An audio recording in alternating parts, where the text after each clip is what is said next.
Hello. Hi, my name is Basharon.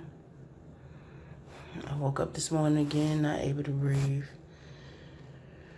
My question to you is that why does electronic torture, or those people perpetuating electronic torture, why do they expect us to go along with it? And what I mean by going along with it, what right do they have to come into our homes, touch our bodies, or excuse me, actually debilitate our bodies, take our memories, take our ability to think and reason properly, put dreams, visions, all these different things. They do so many monstrous things to us, but that yet our public and our government expects us not first to stay silent. Secondly, they expect us not to go crazy, not to go into, not to electronic torture people to erupt in chaos. Everybody always talk about how peaceful that American electronic torture people are. They, I don't know why. Sometimes I wonder why are we not raging in the streets. I know why are we not. And I feel like sometimes going to explode. I know burn down every CIA building. I'm not saying to go do that at this point in time, but I'm saying I feel like that. And I feel like everybody always say, "Oh, we're gonna have peaceable protests." Why should we? They can, the people in power, or let's put it this way, I feel that the people who in power, especially our CIA, FBI, the NSA, excuse me, our covert operatives in the U.S. are able to not only penetrate the layers of your home, but every cell, body, orifice, everything to get their ultimate goal done, electronic of control. I know, and chaotic. What I'm saying to you is that why should electronic torture victims be silent? Or, excuse me, not silent, but why shouldn't we not be raging in the streets? Why should we not go and burn down every building? I mean, I'm just asking this question now because I think that you know I think the government and also government also as the CIA, FBI, National Security, Homeland Security, all those good security officers get off on hurting us. And I mean, they debilitate us. They keep us from being able to think our own thoughts, even to speak properly. Also, to they devastate our finances. I mean, really and truly, we go away looking like the crazy lady when we're right. We're right in saying they did this to us. But everybody is turning a blind eye to us. Oh, they're crazy. Oh, they're hearing noises. Oh, but you don't ask the fundamental question is that how long can these people take this terrorism? It is treason that they have committed upon each and every one who was electronically tortured or targeted. It is treason. It's not a government that obeys any laws for those citizens. It takes them and say, I'm going to use them as cannon fodder. I'm going to affect everything in their body. I'm going to take everything. I'm going to strip everything that is fundamental for life from them. And then I'm going to take their life. For what? For what? Just because they can? Just because they developed some system they developed some system 75 years ago, and they stole some information from the or stole some information from the Germany maybe 60 to 70, 80 years ago. Why should we have to suffer because they still want to keep that vice, or I'm sorry, not vice, but that program in practice for them to what appear powerful, just to or what just to what kill off as many citizens as they think they can, or is it to apply some kind of systematic control just to see if I can keep service a certain number of um I wonder if it can actually keep a certain amount of American citizens debilitated in pain and complacent in this chaotic type of system. Can I keep them complacent, not saying anything? Because if I can do that to maybe a couple million, maybe I can do that to all of the U.S. citizens because they're so easily led. They're just a herd. If one of them jump off a cliff, the rest of them will jump off a cliff. Now I do somewhat believe that practice takes place, but hell, who am I to say? I'm just the one electronically tortured. But what is so upsetting to me, and as I was sitting here and listening to these noises 24/7, and I'm asking, what right do they have? They took away all our human rights, all our civil rights, and we are the ones who look like the crazy lip. We are the ones who look like the bad guy. And I'm asking why does Uncle Sam always walk away looking like the good guy? Uncle Sam always tells people that, oh, no, no, it's not us. It's those people. It's those people that, they're crazy. You see that meds we have? Because we can't sleep. We can barely breathe. We can barely walk. How much pain do we have to endure? To keep us silent and keep us in this corner of not only complacent, but craziness. What laws should we obey? What laws should we obey? I'm just questioning. And I'm just questioning this. What laws should we obey if none of the laws are obeyed? If our government does not obey any laws towards us. So that means that if there are no fundamental laws to keep the government in check or keep those security entities in check, then why should we keep ourselves in check? Because I think there's a mutual agreement between any bodies of government.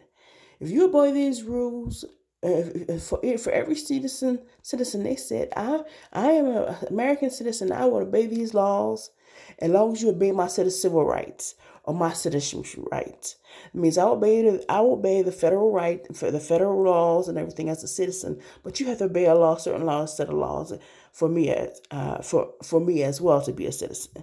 Once that's broken, once that's broken by the powers that be, then why can't chaos ensue? Because they broke their covenant with these U.S. citizens. So should these U.S. citizens not go raging in the streets? Should they not go raging in the streets and actually go into every fundamental government and try to see where this electronic torture is and, basically demolish it? Because what rights, what laws are holding us back now? Because all the laws were broken as soon as this act of treason was perpetuated onto us. So I'm just wondering. I'm just wondering, how is the government still standing when they have electronically tortured us, so many victims? Even after I know some people want to call me a crazy lady. I don't give a shit. I don't see why I should give a shit. But what I do give a shit about is that I have lost my rights to be a human being. I have lost my fundamental rights. You know what? Days I can't breathe. I can't walk around. I can't barely read a story. I don't sleep. I don't get enough sleep. And all this is I don't know if it's actually to drive me crazy, to map the human brain, because you do need victims to map the human brain. Nobody's gonna let you map your human brain. Really and truly, I wouldn't let anybody map my brain. But what right do you have to fundamentally map our brains, take away our thought processes, our ability to speak, our ability to breathe, our, our fundamental and innate rights given to us by God are taken away. And all they leave us is a shell of themselves. Excuse me. All they leave us is a shell of ourselves. Let me share with you, man. There was a show that I watched, and I watch a lot of shows, and it was describing. This was a show. This was a documentary regarding electronic torture, and then a young boy, actually a grown man, was describing his father. His father had been actually sent off to an institution for a while, and during that institution, or of 6 months being institutionalized, he was exposed to electronic torture, or he was basically tortured. They use some electronic torture devices or methods at that point in time during the 50s, 60s, and 70s. And what he described as his father, when he came home, he said, "My father was a shell of himself. I woke up when my father was in my room urinating in my closet. My father lost his business because he could not take care of business anymore. He was always afraid and frightened that somebody would come and hurt him. He would be hiding in the closet. Oftentimes, his father would be hiding in the closet, saying that people were listening to him, saying that people were doing so many other things to him." I believed in this man. At first, I did not believe in this documentary until it happened to me. Until I could describe some of the things that this young man talked about his father were the same as were the same things that were happening to me. So as I listened more and more to the documentary, and I can say this: if you overlap 4 documentaries, I've overlapped 4 documentaries on electronic torture, or the MK Ultra conspiracy. They have all did the fundamental things, same things, is that these people have lost. Not only they have lost their memories, but ability to reason properly, ability to speak properly, loss of the ability to understand the outside world. Also, too, is that they experience voices to the skull, not being able to sleep, visions as I do, visions at night, controlled dreams, basically fake orgasms, or what I mean that is that electronic torture. And I want to tell you, actually, electronic torture is not a porno or having fun. Electronic torture, when they manipulate your genitalia or genitals, that means they are shocking them, and it means that they can cause them to just like any muscle, they can cause them to move, or to, I don't say move, but they can cause them to like contract. So I have been experiencing convulsions, or they can cause me to urinate on myself, be incontinent. It cause my uterus to contract. Systematically contract how you use Kegel muscles, and you can your Kegel muscles. You can use them to contract to contract your uterus. But it's done without not without me doing it myself. So they could let's put it this way: if you're gonna you notice how you have convulsions within your body, throughout your body. Think about convulsions in your uterus or in your bladder, which cause you to spontaneously urinate, or what's the name called? They feel on fake orgasms. They're not really orgasms. They're causing the muscles in my genitalia to move and contract, some people call it false orgasms or whatever. I call it just the movement of the uncontrolled movement of my Kegel muscles. So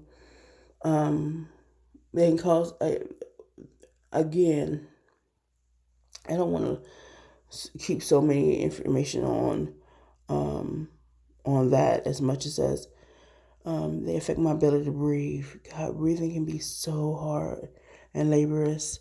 It's as if a weight is sitting on top of my chest.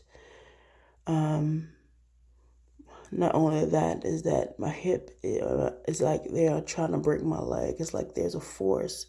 Every time I stand up, standing directly on my thigh muscle, on my knee, to where I have to use a cane. But the reason I'm describing these symptoms or, I don't know, adverse effects, maybe that's what they think, to electronic torture, I'm saying to you is that some of these symptoms that I have experienced are the same in each and every one of those documentaries that I have watched, that I have experienced, that I've heard people giving testimony to as to what just happened to them.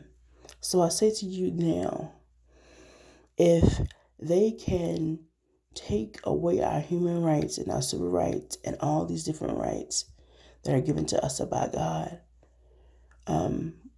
which we agreed in every law and doctrine that they would not do, and that every person in our Bill of Rights and our amendments give us the right to freedom, liberty, and the pursuit of happiness, not to be tortured, not our human rights to be taken away. We did not. So if they take away our Bill of Rights and they don't abide by the bill, can we abide by any rights that they set forth? Can we abide by any laws that they have set forth? Because they have broken the covenant with us. Since there is no covenant, what should we do? Should we sit here and just, I don't know. And I asked myself this after 12 or 13 years of torture. Because what happens is that I think that for me, I walked around for a long time in a fugue state. In a fugue state where it would strip my memories sometimes I feel like that I'm not here. Like my eyes are open, I'm walking around, but my brain is not my own. Like something has taken it. Forgive me for ranting, and maybe this is just a rant. I've been sitting here ranting for a little while, so I'm going to and I'm not going to let it go. I'm saying this. I'm going to stop this video feed. This is 12:35 in the a.m. Friday morning. I believe it's maybe January 25th, I believe. Not January, but June 25th, 2020. All I ask you is this, every electronically tortured person, ask yourself, is your covenant still liable, or is your covenant still in place with your government, or the securities that the government has used to provide you safety? Have they used that against you, plotted against you, and again committed treason against you? And actually, they have committed treason against their own government and their own people. So can your government still be binding in effect? That's what I'm just asking. Can the government still be binding in effect if one of those parties has destroyed the actual foundation of the covenant? I would say no. But that's me. I'm gonna get off of this. Stop ranting and shut the hell up. All right, take care. Bye.